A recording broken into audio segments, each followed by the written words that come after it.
I had sat through hundreds of project meetings with my father, but this one would be the last I'd attend as the version of myself I had been for a decade. It was a Tuesday. We were reviewing the McKinley site timeline when he looked at me calm businesslike and said, "Camille, you're not leadership material." I blinked, thought I'd misheard, but he kept going. "We've officially transferred 75% of Ryden and Kobe to Colby. He'll be stepping in as managing director next quarter."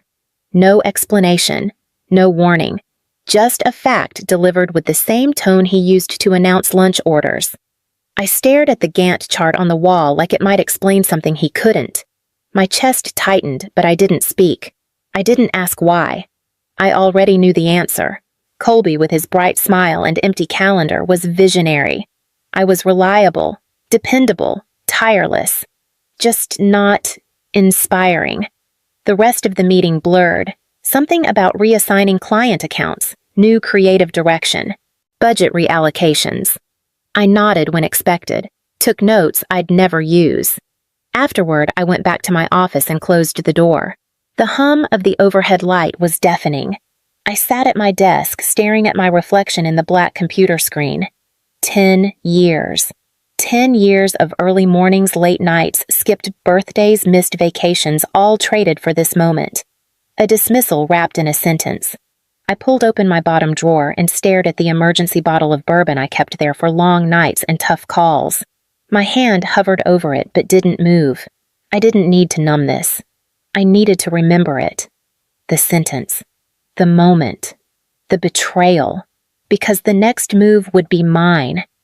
My earliest memories were of crawling under my father's drafting table, the smell of sawdust clinging to his jeans as I colored on the backs of old blueprints. I knew how to read a floor plan before I could write a full sentence. While other kids played house, I reorganized imaginary job sites. By 12, I was answering phones at the front desk. By 16, I was shadowing my father during client walkthroughs, clipboard in hand, asking questions he once said made him proud. Camille's got the Ryden eye he used to brag. She sees the structure inside the chaos. I believed him. I skipped a scholarship at NYU to stay close and attend Oregon Tech, majored in construction management, graduated first in my class. Turned down 2 offers from national firms. Ryden and Comey is the legacy I told myself. Stay and build it. So I did. For 10 years, I was the first one in and the last to leave. I ran payroll, trained new hires, managed every major contract after Colby bailed on the startup scene and needed time to reset. I worked through the flu, 2 breakups, and a flood that nearly took out our records room. I was dependable, steady, invisible. Vacations became a concept. Weekends blurred into inbox catch-ups. I poured myself into the business because I believed that one day it would pour back into me. My name wasn't on the sign outside, but I thought it was etched in the foundation. Turns out I was never building a legacy. I was just holding the structure up until the real leader came along. And when he did, they handed him the keys I'd spent a decade earning. Colby came back from Austin with a half-packed duffel bag and 3 new tattoos. His startup had pivoted too late, he said, like failure was just another bullet point on an evolving resume. Our parents welcomed him with open arms, the kind usually reserved for war heroes or prodigal sons. He's got vision, my father told the team at the Monday briefing. Fresh energy, big picture thinking. No mention of the unpaid bills or the investors still calling our mother's phone. Just a second chance wrapped in charisma and potential. 2 days later, he was named Director of Strategic Growth. No job description, no defined duties. Just a glass office, a leather chair, and his nameplate on the door across from mine. Meanwhile, I was still approving subcontractor bids, writing safety protocols, managing budgets, and walking sites in steel-toed boots. Every invoice still passed through my desk. Every angry client still called me first. Colby spent his afternoons ideating. His slides were pretty full of buzzwords: disruptive alignment, customer-centric branding. I once caught him Googling what a punch list was. Still, my father beamed at every half-baked pitch. That's the kind of innovation we need. I stayed quiet, kept things running, covered for his mistakes. When a supplier almost walked over a miscommunication Colby caused, I spent 2 days repairing the damage behind the scenes. No one thanked me. Colby got a write-up in the industry newsletter. Mom said he was finally finding his lane. Dad called him a natural leader. And me, I was just the project manager who made everything work. The scaffolding they leaned on until they no longer needed the structure beneath it. I should have seen it coming, but I didn't not until the filing cabinet betrayed me. It started with a missing permit. We were prepping final paperwork for the city inspector on the Eastbrook site, and someone had misfiled the zoning approvals. Again. I headed to the back filing room myself. Ever since Colby's efficiency overhaul, nothing was where it used to be. Labels were swapped, folders, half-empty cabinets purged of logic. Half an hour in, I found a folder in the wrong drawer. Legal confidential. Internal transfers. Not what I was looking for, but curiosity nudged me. My gut already knew before my hands flipped it open. The first page hit like a brick to the chest. Transfer of ownership. Ryden & Co. Effective March 3rd. 75% to Colby Ryden. 25% retained jointly by Gerald and Irene Ryden. No mention of me. Not as a shareholder. Not as a board member. Not even as staff acknowledgement. I flipped through all 16 pages, scanning for any clause that might explain it. Some justification. Anything. But it was clean. Deliberate. Signed. Witnessed. Final. I didn't hear Eleanor approach until her reflection appeared in the glass behind me. "You shouldn't be in that drawer," she said softly. My voice barely rose above a whisper. "Did you know?" She hesitated, then looked down at her shoes. "Your father said he'd tell you when the time was right." 6 months, I said, holding up the document. "It's been 6 months." Her silence said everything. I walked past her without another word folder tight in my hand like it was radioactive. I didn't go back to my office. I didn't grab my laptop or coat. I just drove home with the truth strapped to the passenger seat like a witness. And for the first time in 10 years, I didn't set an alarm. The smell of roast chicken hit me before I rang the doorbell. My mother's version of diplomacy. Feed first, deflect after. I walked in without knocking. Same house, same walls, but everything felt misaligned, like someone had tilted the frame and pretended it was straight.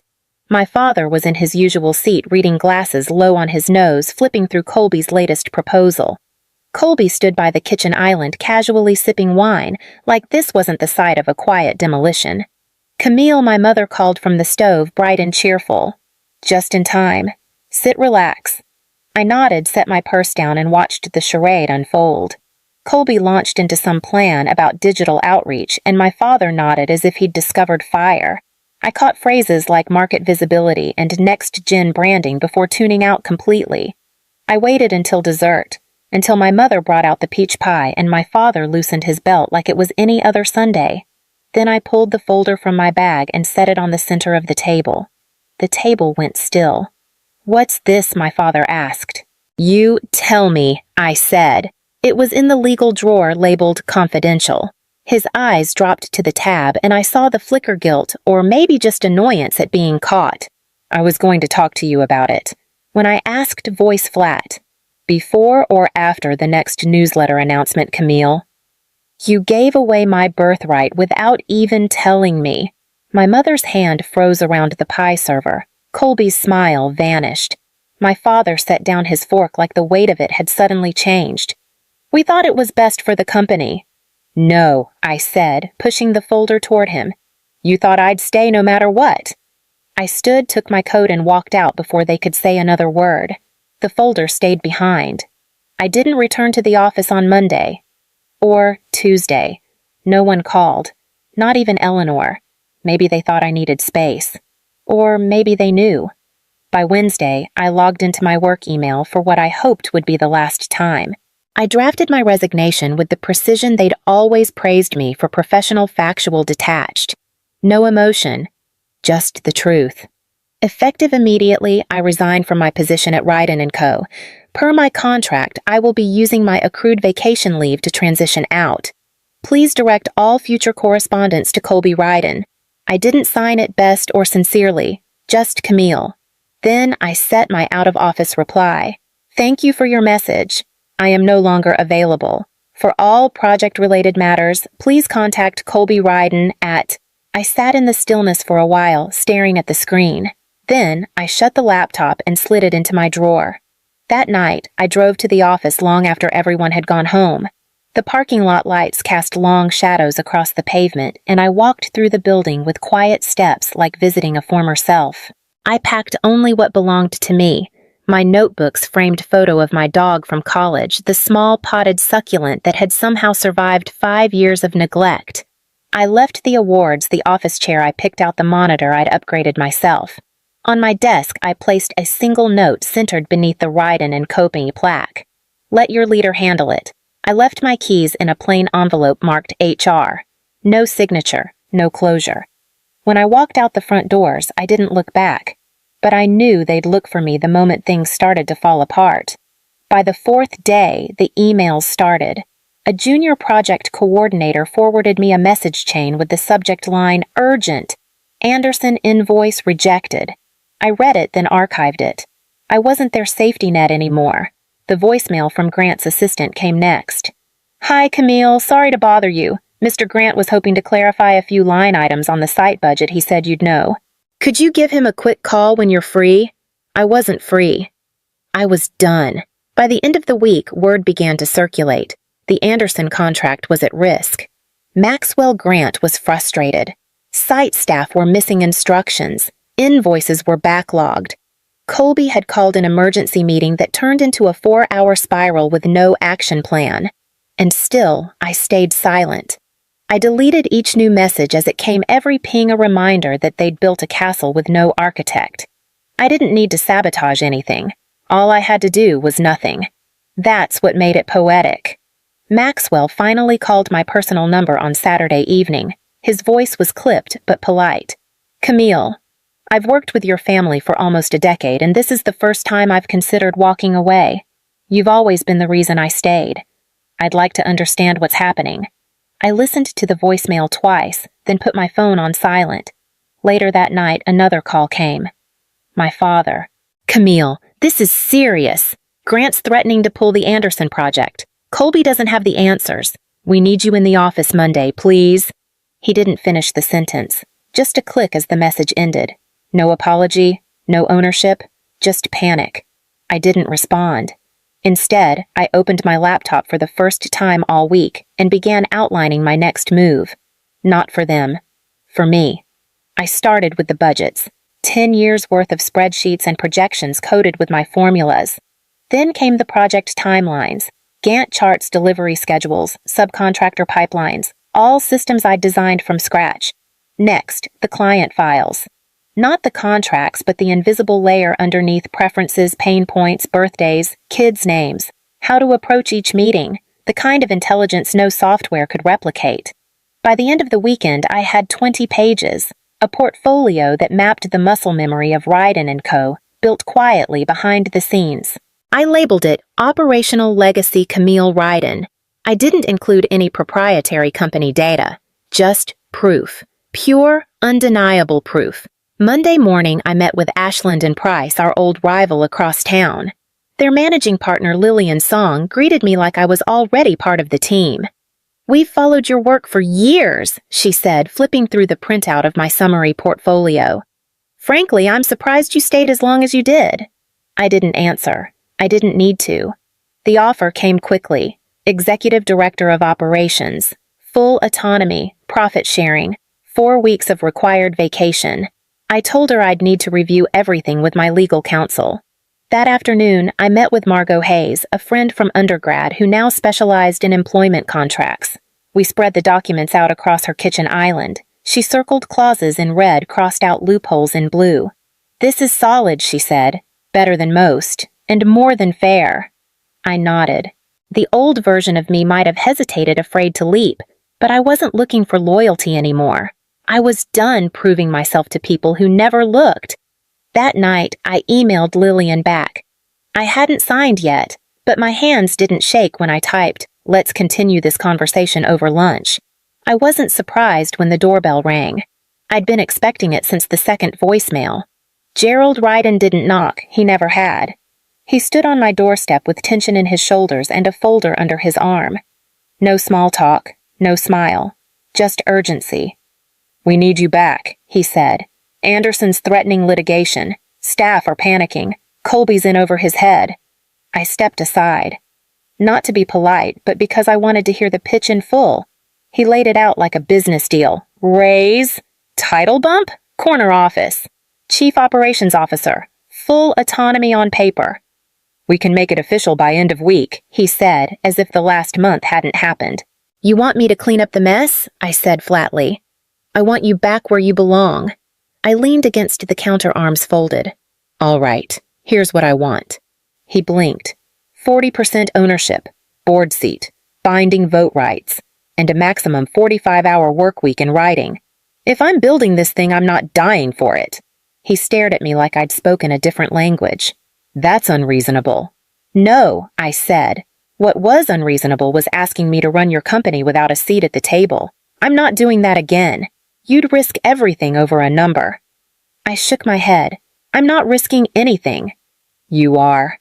He didn't argue, just stood there wrestling with a reality that no longer bent to his will. "You have 2 days," I said. "After that, the offer from Ashland and Price goes to signature." He didn't speak again, just gathered his folder and walked to the door like someone who realized the game had changed. And this time, I was the one setting the rules. The Riverfront Grill was neutral ground, public enough to stay civil, quiet enough for legal documents. I arrived at noon sharp. They were already seated. Harold Peterson, our family attorney, opened his leather folder when I sat down, but I held up a hand. "Before we start," Colby said, eyes on me, "I owe you an apology." He didn't dress it up. No excuses. Just a soft, honest tone I hadn't heard in years. "I'm in over my head, Camille. You made it look easy. I thought I could fake it. I can't." My mother, hands folded in her lap, looked up. "We should have included you. We thought you'd understand. But we were wrong." Then my father cleared his throat, the last holdout in a crumbling wall. "I assumed you'd always be there," he said, voice low. "That was my mistake." I didn't smile. I didn't flinch. "Here's what I need," I said. 35% ownership transferred from Colby. Equal vote on all board decisions. Co-leadership structure operations for me, creative for him. And a maximum 45-hour workweek policy for all executives formalized in writing. Harold nodded and slid the draft agreement across the table. "Those terms are reflected here." I read every line twice. No emotion, just clarity. When I was done, I signed. Then Colby, my mother. Finally, my father. The pen left a strange silence in its wake, but it wasn't awkward. It was settled. We all knew the roles now, and mine finally had weight. Exactly 1 month later, I walked back through the doors of Ryden & Co. Not as the fallback, not as the fixer, but as chief operating officer and co-owner. Colby had already moved offices. Mine was newly renovated, no corner window, no ego, just what I needed. A space that functioned, a space that was mine. I restructured our weekly ops meetings, re-established chain of command protocols, and delegated appropriately. Within 3 weeks, client response times improved, project overruns dropped by half, and staff turnover slowed. We didn't need miracles. We just needed systems and someone to make them work. Colby, to his credit, stayed in his lane. He thrived in front of clients, pitching ideas, hosting site visits, building relationships. He even asked for help when he didn't know something. That alone told me everything had shifted. I left the office at 5:30, not midnight, joined a gym, started sleeping again, had my first Saturday off in years.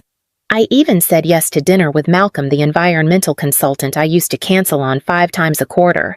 The board meetings changed too.